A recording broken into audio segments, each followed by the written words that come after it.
Shabbat Shalom and greetings to you all. We have reached the second of the Twin Festivals of Light. Feliz Navidad. Feliz Navidad. Feliz Navidad. Prospero ano felicidad. I want to wish you a Merry Christmas. I want to wish you a Merry Christmas. I want to wish you a Merry Christmas from the bottom of my heart. Well, I hope you all have yourselves a merry little Christmas. And I bet you've all been on the nice list. I'm sure Santa will be very good to you all. Now, you may want to know why Santa chose this time of year to reward for niceness.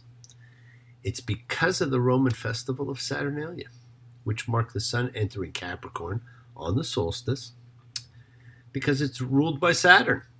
It's called for three things during that holiday: celebratory dinner, time with family, and gift giving. Sound familiar?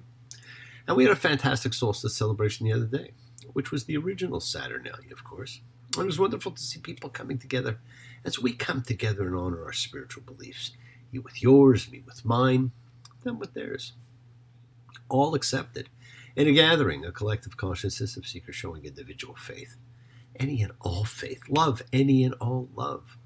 It is truly a true chavura, a fellowship, as we express our nature of kindness, compassion, thoughts, feelings, hopes, dreams, and wishes that unites us all in this community house of spirit, Beth Ruach, sharing and bringing light, keeping fear at bay. Even though together, we're always individual in our approach. And as long as you have belief in your heart and your soul, no matter how many people you're surrounded by who are not the same as you, but that you hold strong in your faith as they do in theirs, we unite, each connecting in his or her own way. So once again, my friends, please do go ahead and invite everybody you know. Some physically, the rest digitally, psychically, emotionally, or spiritually, to gather and share from Psalm 133, the Hinei Matov, as we come together. Hinei Matov. Shevet Achim Gam Yachad. Hinei Matov. Shevet Achim Gam Yachad. How good and pleasant it is for brothers and sisters together. Community. Community. Community. Together. Let's all spread love, goodwill, and fellowship to the world. Send it out everywhere. Remember, friends, this is your setting aside just a little bit of sacred time in your own personal sacred space to honor and converse with whoever, whatever you happen to believe in, and we all believe in something. It's a part of your kavanah, your intention that you put out to the universe. It is your goodwill. Goodwill and intention are the roots of what you control, of what you can correct. And your intention is what sets in motion everything that occurs in your lives. And it is light, honored more at this time of the year than any other, in the search for light, when darkness is all around. And we send light to help heal those who need a healing, in need of the blessings of God. So let's take some time now to use that light, that intention, send some of that goodwill, some renewal and healing out to whoever you know that needs it. Healing and renewal for everyone. It floats through space, finding those in need. So just send it out for those you know and for the souls and spirits of everybody you love. So think of whoever that needs healing, renewal, love, or just plain goodwill. Focus on them. Call their names. It's not just for people. This is for our pets. It is for the earth. It is the healing of the world. The Tikkun Olam, healing of the world. It's part of our spiritual genetic makeup. It is our task to help heal the world. It's not something we can complete. It is simply an ongoing commitment that we make to be dealt with in every lifetime. We must each do our part. We must each do what we can to improve and change our own little corner of the world. As we change ourselves, we change our conditions. And as our conditions change, the world around us changes. Now, part of that healing of the world is when we send thoughts and energy for health and renewal and goodwill for everybody out there who needs it. You don't have to be sick. It's for those in your hearts and your minds. Let's all send energy out for the people in need everywhere. Special thoughts and prayers for Yosef, for Tamara and Al, for Shandala, Sherry, for Doria, for Terry and Connie, for Joe and Aurelia and Jim, for Luke, for Kathleen and Dave, for Lori, for Anna, for Tally, for all of our sacred animal friends everywhere, for everybody you know that is in need, for the whole world, and for dear sweet Rosemary. Friends, it is the kindness, healing wishes, goodwill, and love that we all send out. It just circles the world finding those in need. So thank you, each of you, for all you do, for all you care. Because the world is a world of spirit, and spirit, my friends, never dies.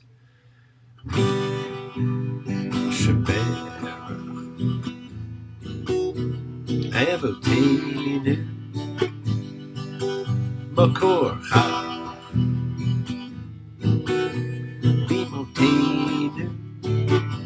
May the source of strength bless the ones before us.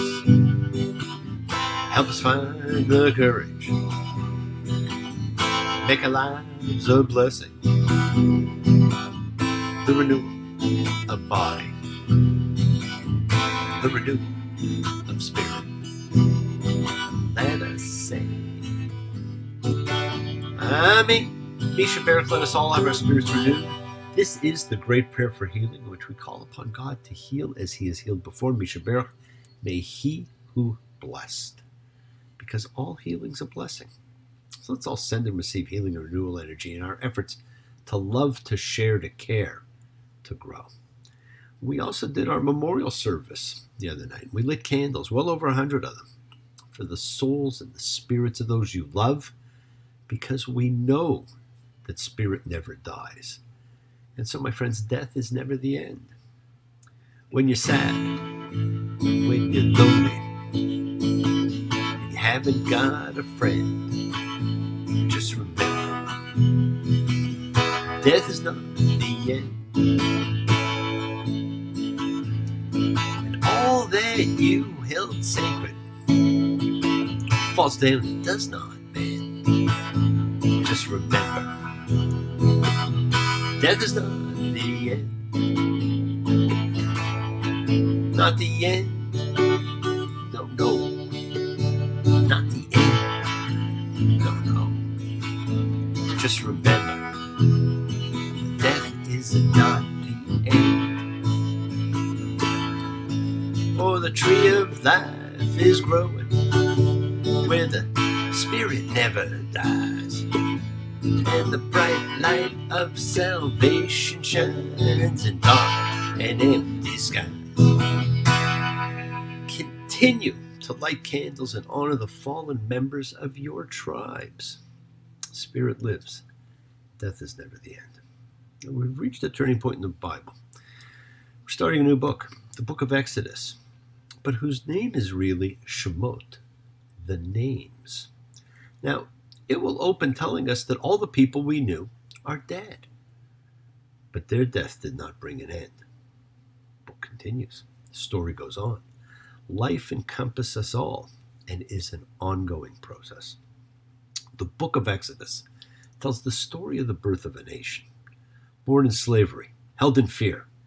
It ends with the nation's establishment of its own center, its own leaders, and its own symbols and freedom.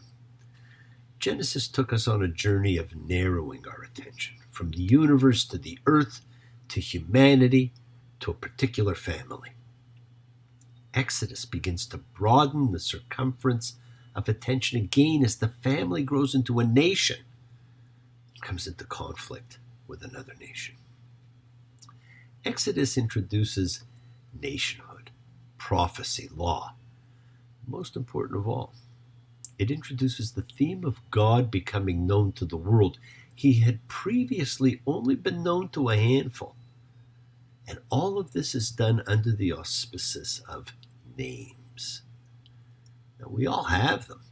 They're so important, often given to us before birth and rarely self-chosen. Our names stick with us from cradle to grave, and they most often can define us.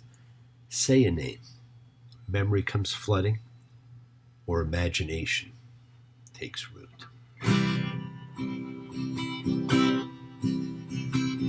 Like the pine trees lining the winding road,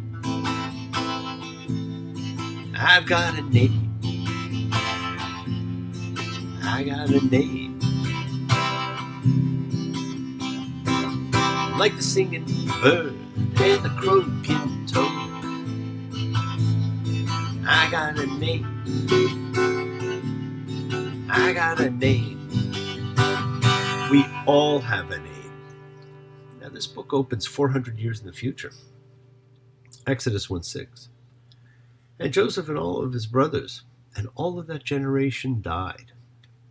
And a new king rose over Egypt who did not know Joseph. And he said to his people, here, the people of the children of Israel is more numerous and powerful than we. Come on, let's be wise towards it, or else it will increase. And it will be when war will happen that it too will be added to our enemies and will war against us and go up from the land. They set commanders of work companies over it in order to degrade it with burdens. And they built storage cities for Pharaoh, Pithom and Ramses. The more they degraded it, the more it increased, the more it expanded. They felt the disgust of the children of Israel. And Egypt made the children of Israel serve with harshness. They made their lives bitter with hard work, with mortar and with bricks, with all the work in the field. And all their work that they did for them with harshness. So there's too many of the children of Israel. The fear is they will join the enemy if a war breaks out. So Pharaoh comes up with a solution. Kill all newborn male children. Now this is not new. This happened in another time, in another place, so the people would be familiar with this. And Pharaoh commanded all of his people, saying, every son who is born you shall throw him into the Nile, and every daughter you shall keep alive. This is the backstory to where we are. The scene has been painted. Exodus 2:1, and a man from the house of Levi went and took a daughter of Levi. The woman became pregnant, gave birth to a son. She was not able to conceal him anymore. She took an ark, made of bulrushes for him, smeared it with bitumen, with pitch, put the boy in it, and put it in the reeds by the bank of the Nile. As dear sweet Melissa would tell you, this thing we call an ark was a box, a tavah, the exact same word for the craft Noah was in. The only two times that word is used in the Bible, connecting two very distinct crafts. But we think of Noah in a boat and Moses in a basket. But it's the same.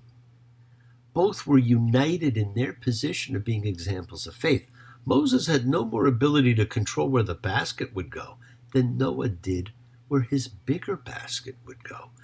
Both at the whim of God, or for those who prefer, the universe. So Pharaoh's daughter finds this basket and finds the baby in it. And the baby's sister, who's watching from the side, offered to get someone to nurse the child. So she got the baby's own mother, who would now be paid by Pharaoh's daughter to wean the child. Exodus 2:10. And the boy grew older. She brought him to Pharaoh's daughter, and he became her son. And she called his name Moses, and she said, because I drew him from the water. Now, this story is incredibly similar to the legend of the Mesopotamian king Sargon. It's found in Assyrian and Babylonian texts, in which a priestess places her infant son in a basket of rushes with pitch on its exterior and casts him into the river, and a water drawer retrieves the baby and rears him as his son. This and other literary parallels to the birth account of Moses suggest just how common and perplexing this biblical story actually is. Freud observed that such stories generally involve 3 steps. A child is born of noble or royal lineage. The child comes to be brought up as a commoner, and the child grows up and eventually arrives back at his rightful place in a royal house. Now, this story is the opposite. And that's fascinating. But what else is fascinating about it? Even learned people recall this story out of order. imagining Pharaoh's daughter naming Moses as she draws him from the water. But she does not, in fact, name him until after he is grown and his mother brings him back to her. What was he called until that time? What was his name? Classical and recent commentators have never addressed this. Now, Moses was an Egyptian name, and it was given to many pharaohs because it meant true son, and it was used to delineate royal order and rightfulness. So it meant that this person was next in line for the throne. It never meant drawn from the water. We know so little about him. We're told he killed an Egyptian and fled. Myth tells us it's because he found out he was a Hebrew and interceded in an unjust event. That's Midrash feeding a narrative. Highly unlikely, but it makes for a great story. It explains how the hero arises. He crosses the desert. He comes to Midian, where he performs the betrothal ritual, not for one, but for 7 daughters of Jethro. Exodus 2:16. And a priest of Midian and 7 daughters. They came and drew water, filled the troughs to water their father's flock. The shepherds came and drove them away. Moses got up and saved them and watered their flock. They came to Reuel, their father, and he said, "Why were you so quick to come today?" And they said, "An Egyptian man rescued us from the shepherd's hand, and he drew water for us and watered the flock too." And he said to his daughters, "And where is he? Why is this that you've left the man? Call him. Let him eat bread." Moses was content to live with the man, and he gave Zipporah, his daughter, to Moses. He finds a new life here. For Moses, it's just like starting over. Our life together is so precious. Together we have grown. We have grown. Although our love is special, let's take a chance and fly away somewhere alone. Just like starting over. He gets married and he settles in Midian. What do we know? Not a lot. We do not know this man's real name. We do not know Pharaoh's name. The man we are told is named Jethro is called Reuel. So maybe we do not really know his name either.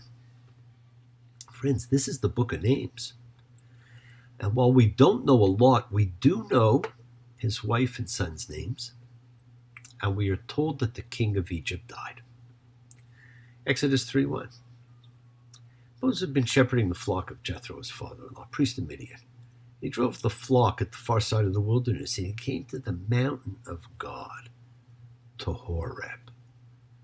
Okay, so now we've learned a couple of other things. We now know that Reuel is Jethro, and Sinai is Horeb, and the names are going to start to make just a little bit more sense.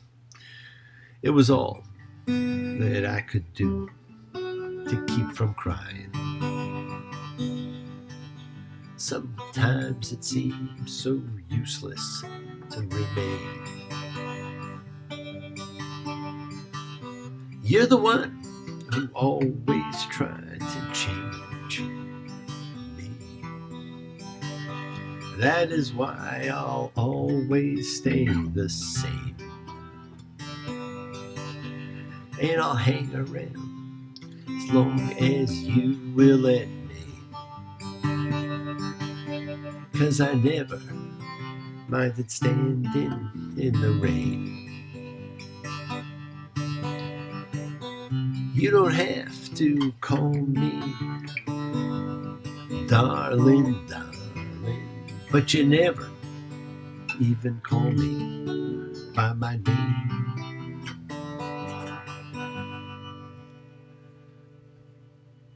Why are names so important?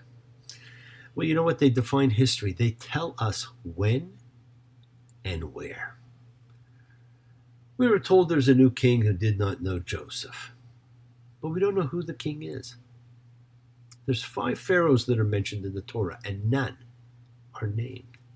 Now, I've suggested in the past that Pharaoh was not named because that would define him and make him a specific individual and take away from his representing fear and slavery. Exodus 3:2. And an angel of the Lord appeared to him in a fire's flame from inside a bush, and he looked, and here, the bush was burning in the fire, and the bush was not consumed. And Moses said, "Let me turn and see this great sight. Why doesn't the bush burn?" And Yahweh saw that he turned to see, and God called to him from inside the bush, and he said, "Moses, Moses." And he said, "I am here." The double name calling, life-defining moment. Now go. I'll send you to Pharaoh. Bring out my people, the children of Israel, from Egypt. And Moses said to God, "Here, I'm coming to the children of Israel. And I'll say to them, your father's God sent me to you." And they'll say to me, "What's his name?" "What shall I say to them?" And God said to Moses, "I am who I am." And he said, "You shall say this to the children of Israel. I am has sent me to you." Well, God tells his name. It's a first-person verb, but when Moses tells people, he has to make it a third-person verb. He, not I. We know the name is the 4-letter name, Yud He Vav He, which translates properly as a verb that means he that causes to be. And that's actually got a nicer ring to it than just God. Well, God tells his plan. He's sending Moses to speak to Pharaoh, who he, God, won't let the people go. But Moses doesn't want this gig, and Moses said to the Lord, "Please, my Lord, I'm not a man of words, neither yesterday nor the day before, nor since you spoke to your servant, because I'm heavy of mouth and heavy of tongue." Now, this is frequently taken to mean that he has some sort of a speech defect. Now, one of my favorite midrashim explains this, and it tells us that as a baby growing up in the palace, Moses could reach for 2 objects that were in front of him. One of them was burning hot coal, and the other was the crown. And he was reaching for the crown. And an angel moved his hand to the coal, and he burnt himself and put his hand in his mouth and burnt his mouth. And therefore he had a speech impediment. I love that story. It ranks up there with Abraham and the idols and Jacob and Leah. Remember, we seek similar word usage for biblical meaning. And sure enough, heavy of tongue is actually used in the Bible. And it always refers to nations who speak foreign languages. I suggest to you that Moses needed Aaron to speak to the elders for him because he did not know Hebrew. He spoke a foreign language. Exodus 4:19. And God said to Moses in Midian, Go back to Egypt, because all the people who sought your life have died." And the Lord said to Moses, "When you're going back to Egypt, see all the wonders that I've set in your hand, and you shall do them in front of Pharaoh, and I'll strengthen his heart. You won't let the people go." God just gave incredible information. And next week, my friends, the real dialogue begins. Yes, the world is sacred. So is everything in it. Express your gratitude. Light a candle, make a wish. Celebrate your life and the lives of those you love. Share your feelings with them. Live free, be free. Honor your freedom. Be well, be happy, be blessed. Share and honor the light and all who live in the light and continue to shine. Continue to send everybody you know goodwill and love. Pray for peace and freedom for everybody, an end to terror and hatred. Remember, friends, we are a community. We learn together. We celebrate each other. We love each other. We share this right together. Men and women equally.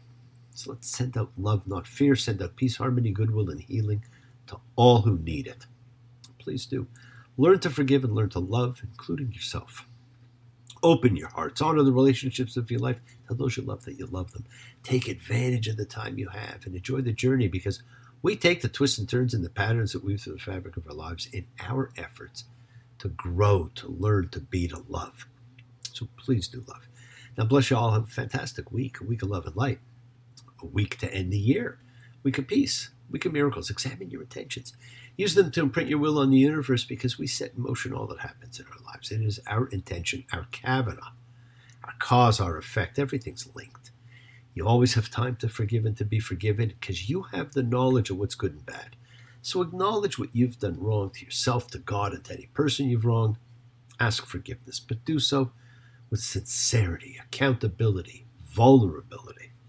Forgive those you've hurt as you learn to be forgiving and compassionate, because the secret of forgiveness, compassion, and peace is in acceptance.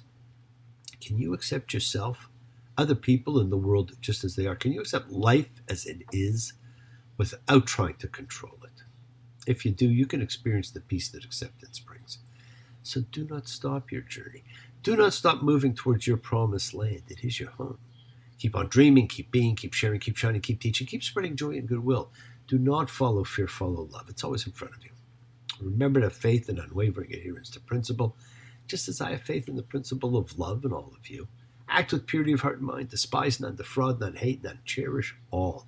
Honor every child of God, every creature of the earth. May all people know peace in this year. May you nurture kindness and love everywhere you go.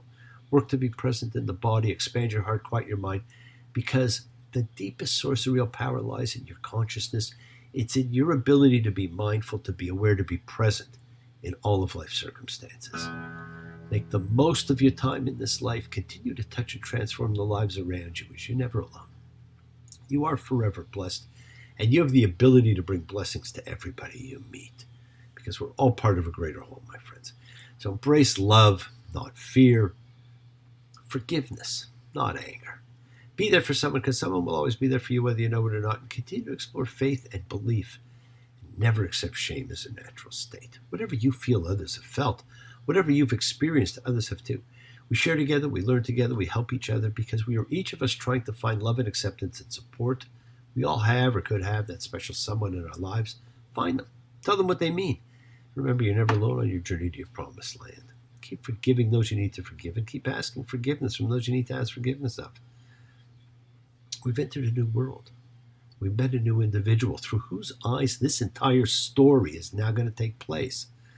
And we're never going to know his name. But in meeting him, we've now been introduced to God, whose name we do learn and use once and never again. You know my name. Better look up my number. You know my name. That's right, look up my number. You know my name. You know my name. You know my name. Look up my number. God knows your name, my friends. Well, thank you for joining me. Have a great week. Keep sharing the light. Keep exercising forgiveness. Be thankful. Be gracious. Be kind. Be loving. Believe in yourself and in love. Continue to spread a little goodwill to the world. And never forget, you are the miracle in someone else's life. Shabbat shalom and blessings to you all. Take care. We'll see you next week.